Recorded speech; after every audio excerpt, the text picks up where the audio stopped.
Eh bien, bonjour à toutes et à tous et bienvenue sur le stand KPMG pour échanger autour d'une technologie qui nous passionne tous, l'intelligence artificielle, et d'un thème qui nous concerne tous, l'ESG, la sustainability. Alors, je suis Xavier Nifle, associé audit, spécialisé dans le secteur de la tech, et je pilote également la transformation digitale de l'audit chez KPMG. Alors aujourd'hui, Vivatech, deuxième jour, vous avez pu parcourir toutes les allées. Et le constat, c'est que l'intelligence artificielle est partout, elle est omniprésente. Omniprésente dans la société civile, omniprésente dans le monde des entreprises, et ça pose question. Question autour de la consommation croissante d'énergie liée à l'utilisation grandissante de l'intelligence artificielle. Question autour de l'accompagnement des personnes qui vont voir leur job profondément se transformer. Et question autour de l'éthique de la donnée.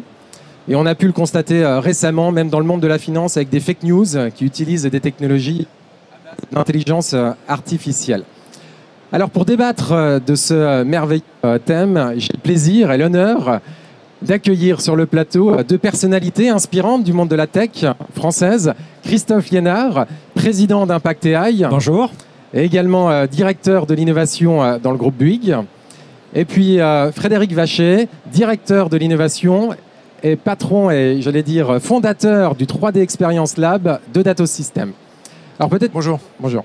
Une première question, Christophe, est-ce que tu peux nous rappeler tout simplement la mission et le rôle d'Impact AI ? Ah oui, Impact AI, donc c'est un collectif qu'on a créé en 2018 sur l'impact que l'intelligence artificielle peut avoir sur la santé, l'éducation, le travail et l'éthique. Et donc, on a créé ce think tank and do tank d'ailleurs, parce qu'on produit dans ce collectif Impact AI, qui regroupe aujourd'hui un peu plus de 80 entreprises. On peut considérer qu'à peu près il y a la moitié du CAC 40 qui est aujourd'hui dans Impact AI, des ETI et des startups. Et ensemble, on réfléchit et on produit sur le thème de AI for Green, par exemple, pour reprendre ta thématique d'aujourd'hui, mais également sur l'IA et inclusion, tout ce que l'IA peut faire pour améliorer l'inclusion des personnes en situation de handicap. Mais également, on a beaucoup travaillé sur l'IA Act, la régulation, et on a d'ailleurs contribué au rapport Pradal qui a été diffusé il y a quelques jours pour donner notre point de vue de corporate français autour de l'impact de l'intelligence artificielle sur nos vies, sur les vies de nos collaborateurs, sur l'évolution de nos sociétés. Alors attardons-nous dans un premier temps sur l'environnement de l'ESG. Alors est-ce un sujet finalement, la consommation liée à l'utilisation grandissante de l'intelligence artificielle ? Quel est ton point de vue ? Alors, tout à fait. Alors, c'est intéressant cette question parce que la semaine dernière, c'était Choose France, vous vous rappelez, et donc dans Choose France, il y avait notamment deux grands projets qui ont été awardés, qui ont été mis sur la table. Un projet avec Microsoft, 4 milliards, et un projet avec Equinix, 630 millions. Et il se trouve que ce jour-là, nous étions chez Equinix, puisque un des centres data center d'Equinix est à Saint-Denis. Et ce centre Saint-Denis, c'est Bouygues qui l'a construit. Bouygues a construit également la piscine olympique qui est juste à côté. Et l'énergie en chaleur, sous forme de chaleur, qui est produite par ce data center, sert à chauffer la piscine. Donc, on voit bien cette première boucle. Alors, aujourd'hui, comment doit-on envisager les data centers ? Premièrement, avant les data centers centraux, comme on connaît aujourd'hui, on avait dans les entreprises des salles de machines.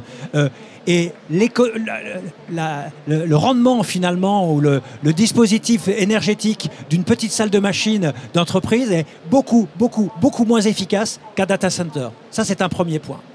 Ensuite, le deuxième point, c'est que les data centers aujourd'hui ont tous une politique, principalement Equinix, qui est d'ailleurs une société à mission en France, a 100% de son énergie en France qui vient d'énergie verte. Donc ça, c'est un deuxième point. Le troisième point, c'est qu'il y a eu des progrès considérables de fait sur l'évacuation de la chaleur au niveau des data centers. Et notamment, on a travaillé sur des solutions avec une société qui s'appelle Zutacor, par exemple, où on vient prendre directement la chaleur sur le composant grâce à un diélectrique. Donc c'est un liquide qui, à température, là en l'occurrence à 38 degrés, se transforme, se vaporise et donc extrait la chaleur. L'avantage, c'est que cette chaleur ensuite peut être utilisée directement pour chauffer des bâtiments. Et puis mon dernier point, et j'en arrêterai là, mon dernier point, c'est que on était on était à Taïwan il y a 3 semaines. Et on est allé voir TSMC, et donc cette industrie des semi-conducteurs, et ils venaient d'annoncer de pouvoir produire des composants à 1,6 nano. Alors ce qui est intéressant, c'est que les composants d'avant, c'était plutôt 30-40 nanos, et quand on passe de 40 nanos à 1,6, on divise la consommation d'énergie d'un rapport 100. Ça veut dire que les nouvelles technologies permettent de consommer beaucoup moins d'énergie. Donc voilà, 4 raisons où on peut penser qu'on peut être optimiste demain sur la consommation d'énergie de l'IA et de cet environnement-là. Frédéric, alors vous utilisez également des data centers chez Dassault Systèmes. Vous avez entrouvert pour réduire cette consommation, et au-delà, comment réduire, j'allais dire, via une utilisation peut-être différente, l'intelligence artificielle? Oui, alors nous, on a une division cloud à Outscale qui est du reste une des rares offres cloud souveraines européennes et françaises. Et donc, nos data centers étant en France, on bénéficie d'énergie nucléaire et donc moins impactante. Et ça fait partie de nos règles de fonctionnement que de fournir en énergie ces data centers uniquement avec de l'énergie propre. Donc ça, c'est un axe opérationnel. Il y a un deuxième axe où, avec nos solutions, les constructeurs de data centers optimisent. Comme on optimise un bâtiment avec le jumeau numérique, donc comme des acteurs comme Bouygues, les acteurs de data center comme Google, etc., sont nos clients pour designer et simuler leur data center. Et donc avec la simulation numérique, du coup, on est en capacité de faire d'énormes progrès énergétiques. Le troisième axe, c'est faut voir le sujet comme un système. Et effectivement, l'exemple de Christophe est pertinent, puisque quand vous avez une production d'énergie, jusqu'à présent, elle est perdue. Et maintenant, on commence à penser à comment s'en servir pour le voisinage. Et donc, si on modélise la ville comme un système, donc c'est ce qu'on offre comme capacité, le jumeau numérique de la ville, on est derrière en capacité de la penser comme un système et donc de faire bénéficier ces fuites énergétiques pour chauffer des bâtiments ou se servir de l'énergie. Le dernier point sur le sujet, bon, l'impact énergétique du numérique et donc des data centers reste à la marge si je compare par rapport à l'impact de la mobilité, de la construction, des cimenteries, etc. Mais néanmoins, il est en train d'augmenter, même exponentiellement. Et je pense qu'il y a un sujet de raison. C'est-à-dire que nous, chez Dassault Systèmes, on se sert beaucoup de l'algorithme, de la data, de l'IA pour fournir de la valeur ajoutée et donc pour permettre de construire un meilleur bâtiment, faire de meilleures voitures, de meilleurs avions. Et donc l'impact, il est innégociable. Par contre, faire des requêtes de GPT ou de Midjourney pour s'amuser, là, il y a un impact que les gens ne connaissent pas du reste. Et c'est bien là le problème. Parce que s'ils connaissaient l'impact énergétique de leur création pseudo-artistique ou de leur rigolade lors d'une soirée pour discuter avec GPT, peut-être qu'ils l'utiliseraient de manière plus raisonnée. Et je pense qu'il va falloir sensibiliser les gens à ça. Comme quand vous faites une recherche sur Google, ça a un coût énergétique qui est important. Avec GPT, le coût est extrêmement important. Et il va falloir l'afficher comme on le fait sur votre ticket de train avec l'impact CO2 pour responsabiliser les gens. Alors la presse porte régulièrement la consommation grandissante, je le disais. Mais tout à l'heure, Christophe, tu as parlé de IT ou IA for Green. Est-ce qu'il ne faudrait pas raisonner finalement en impact net, en tenant compte des bénéfices finalement de la puissance de l'intelligence artificielle pour sauver la planète? Oui, bien sûr. C'est un peu ce que tu expliquais. Finalement, quand grâce à l'IA, on gère soit un flux de supply chain, un flux logistique, soit la consommation d'énergie dans un bâtiment, on optimise considérablement. Donc certes, on dépense un peu d'énergie pour faire tourner le dispositif, mais on a un gain associé qui est considérable. Je prendrai un autre exemple. J'ai rencontré une société formidable il y a 2 semaines qui s'appelle Osium AI. Osium AI permet de faire tourner un modèle. C'est 2 jeunes femmes formidables qui ont fait Centrale, Polytechnique, Stanford et qui ont travaillé chez Google X, qui ont créé leur boîte pour permettre de simuler le remplacement de composants grâce à l'intelligence artificielle. En gros, vous avez une matière dans laquelle il y a du cobalt et vous dire je veux plus de cobalt parce que je veux pas faire travailler les enfants dans les mines au Congo, je remplace le cobalt et donc vous faites tourner cette IA de manière à trouver des composants qui vont se substituer au cobalt tout en ayant les mêmes caractéristiques pour le produit global, physique, technique, de résistance, etc. Et donc là, on voit bien l'effet considérable et de raccourcissement de temps d'une part, et puis d'autre part, de pouvoir éviter d'avoir des tests et erreurs extrêmement longs. Alors passons à présent à la partie sociale, sociétale de l'ESG. Peut-être une question pour toi, Frédéric. Quels sont les jobs les plus susceptibles d'être transformés ? Il faut voir l'IA comme un outil de productivité, comme on en a toujours mis sur le marché. Celui-ci, à la différence, il est accessible au grand public. Donc du coup, très rapidement, les gens s'en sont emparés pour faire tout un tas de choses. La grande différence aussi, c'est que celui-ci va toucher des métiers créatifs qui se pensaient à l'abri de toute intrusion numérique. Un peintre, par exemple, ne pensait pas qu'une IA puisse faire une peinture équivalente à son travail. Donc les métiers dans le domaine juridique, conseil, médicaux, un médecin avec l'idée d'un diagnostic, voire un psychologue, pourrait très bien être assisté par une IA. Le sujet donc est que l'IA doit être certifiée pour le métier en question. Il est hors de question de demander à un psychologue de travailler sur ChatGPT. Vous savez qu'une personne, un Belge, a commencé à discuter avec ChatGPT et s'est suicidé. Et en retraçant la discussion, les médecins ont convenu que c'est bien l'IA qui a conduit au suicide. Quand vous discutez avec votre psychologue, l'objectif c'est que ce soit l'inverse et que le médecin vous guérisse. Quoique vous pouvez tomber sur des mauvais psychologues. Et l'algorithme a le bon goût, s'il est paramétré sur les bonnes données en entrée, eh bien de vous accompagner. Donc des métiers comme ça qui, à mon avis, étaient insoupçonnés sur le numérique, vont se retrouver avec des assistants. J'appelle ça des assistants parce que jamais l'IA va remplacer l'homme. Le diagnostic fourni par une IA ne va pas remplacer votre médecin. Par contre, il va lui permettre de préparer son travail. Il va lui permettre d'aller plus vite. Il va lui permettre d'avoir le même niveau de qualité à 20h qu'à 8h du matin. C'est extrêmement important. Je vous donne un exemple. Je travaille avec des hôpitaux sur la radiothérapie. En radiothérapie, vous analysez des images pour identifier des tumeurs. Du matin, 8h jusqu'à 20h, des personnes regardent les images. Alors évidemment, la fatigue humaine, si vous êtes le patient à 10h du matin, probablement que le diagnostic sera très bon. À 19h, avec la fatigue, voilà. Donc l'algorithme, il est lisse. Donc il y a tout un tas d'intérêts pour le grand public, de bouleversement des métiers.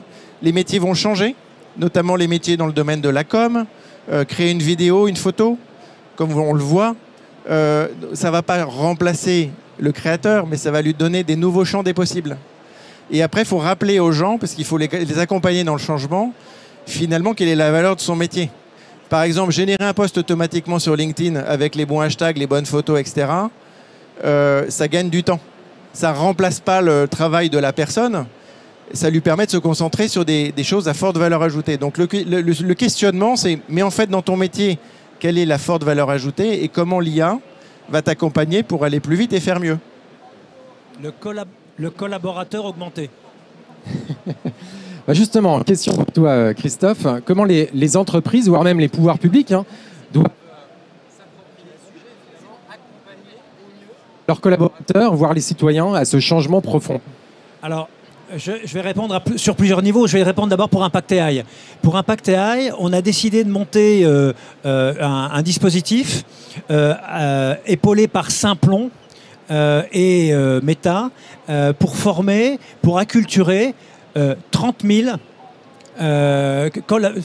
personnes en France. Donc, de passer à l'échelle, finalement, sur la formation. Donc, Impact AI apporte un certain niveau de contenu. Et puis, Simplon, avec sa capacité de formation, apporte le reste. Et donc, effectivement, la partie acculturation va permettre de pouvoir passer à l'échelle et de faire en sorte, d'ailleurs, que des personnes qui peuvent avoir un métier qui va être impacté par l'IA viennent transformer son métier et soient en phase de mobilité. Très bien. Alors je vois que le temps file. Je propose de passer à la dernière partie de l'ESG, donc la partie gouvernance et notamment l'éthique des données. Est-ce que vous auriez un conseil, on va commencer par toi Frédéric, à donner aux entreprises pour mettre en place une bonne gouvernance lors d'une mise en œuvre, on va dire, d'un projet IA? C'est clair qu'il y a un vrai sujet de dépendance, de souveraineté, de propriété intellectuelle dans le monde de l'entreprise. Donc on ne peut pas s'amuser à produire par exemple une image avec Midjourney et la mettre dans une publicité sans avoir vérifié que les contenus originaux sont bien libres de droit. Ce qui n'est pas le cas dans aucun des moteurs LLM aujourd'hui. Donc ça pose question. Je vois beaucoup des déploiements sur des verticaux avec des bases de données qui ont été certifiées par l'entreprise en fonction des métiers. Je donne un exemple, les avocats ont fait les JGPT, la base de données de jurisprudence, et l'IA va du coup analyser, synthétiser. L'IA générative, ça n'invente rien.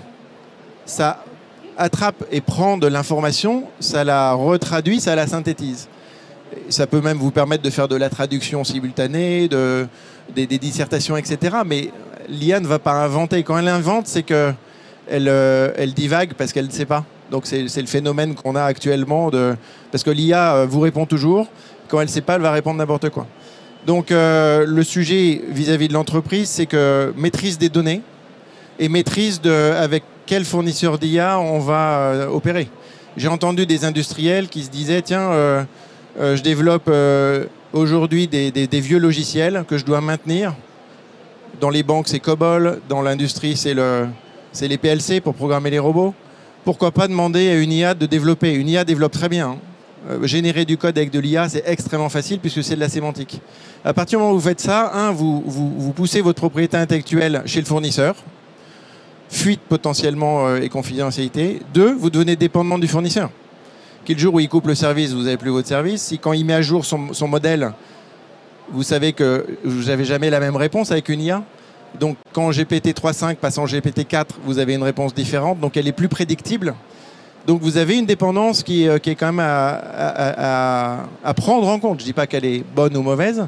Il faut l'intégrer dans son schéma parce qu'en final, c'est extrêmement important pour la vie d'une entreprise. Ouais, la question de la gouvernance est la question clé, finalement.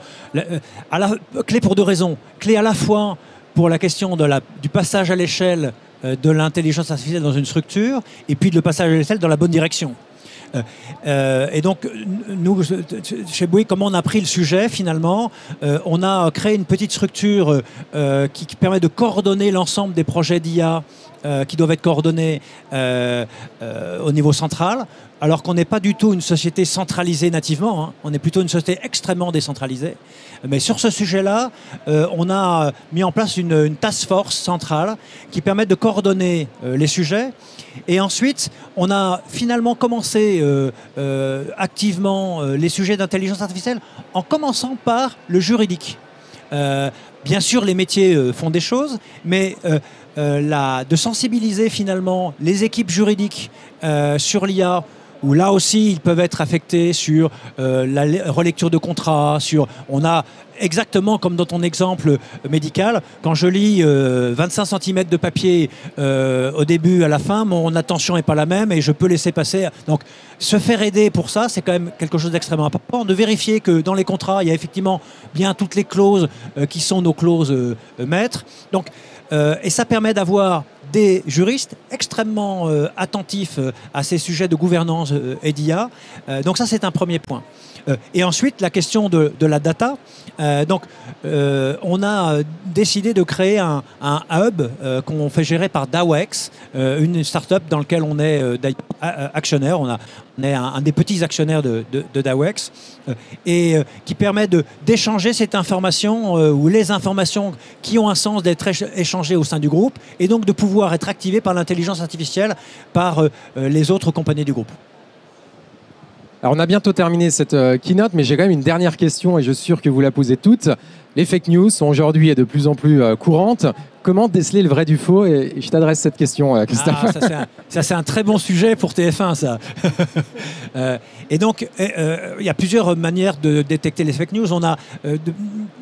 Avant l'IA générative, on a travaillé avec un certain nombre de startups qui étaient hébergées au Media Lab de TF1 pour justement pouvoir permettre de donner aux journalistes en temps réel des informations sur ce qui était en train de se dire sur le plateau de télévision. Donc, c'est pas facile à faire, mais c'est quelque chose qu'on a expérimenté. Ensuite, il y a la question des fake news en termes d'image. On a tous entendu des Teams avec une reproduction de mon patron qui me demande de faire un virement à tel endroit. Et donc, de pouvoir déceler ça. Et il y a quelques startups qui commencent à émerger sur justement la détection de fake news en tant qu'image, ou en tout cas de pouvoir déceler le vrai du faux. Dernière question pour toi, Frédéric. l'IA Act vient d'être lancé récemment. Qu'est-ce que ça change ? Moi, je pense que c'est bien de réguler tout en maintenant l'innovation. Réguler pour que justement les services fournis au grand public ou au métier soient de qualité. Il ne vous viendrait pas à l'idée qu'un avion ne soit pas certifié ou qu'un médicament n'ait pas eu de test clinique. Donc quand on met comme OpenAI un algorithme dans les mains de tous, il me semble important de faire en sorte que cet algorithme y réponde à un certain nombre de critères. Maintenant, il ne faut pas bloquer l'innovation parce qu'il est clair que, comme on l'a décrit dans beaucoup de scénarios, l'IA va apporter des outils de productivité et de créativité.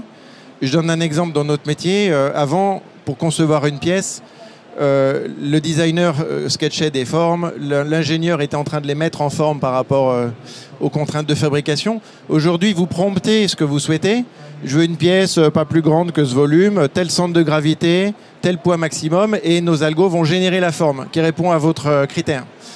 Donc ça change aussi les métiers, puisque du coup, le métier, c'est vraiment de spécifier correctement, et puis de faire une bonne recette par rapport à ce qu'on cherche à faire.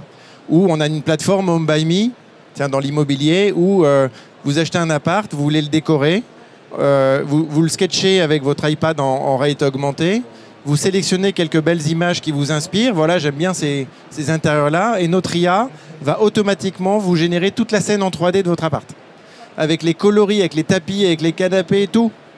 Donc ça va vous assister pour vous aider, parce que tout le monde n'est pas aménageur d'intérieur, dans votre projet. Et donc ces choses-là, au contraire, il faut les encourager, parce que c'est des extraordinaires outils de créativité et de productivité. D'ailleurs, la solution est disponible auprès de tout le monde, gratuitement sur le store. En plus, c'est gratuit et vous pouvez l'utiliser chez vous.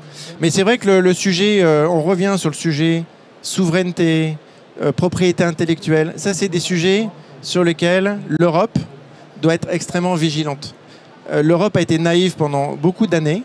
Je pense que la période de Covid, la guerre en Ukraine a éveillé un certain nombre de responsables sur nos dépendances technologiques, sur nos dépendances réseau, sur comment avoir des solutions 100% souveraines françaises ou européennes à minima.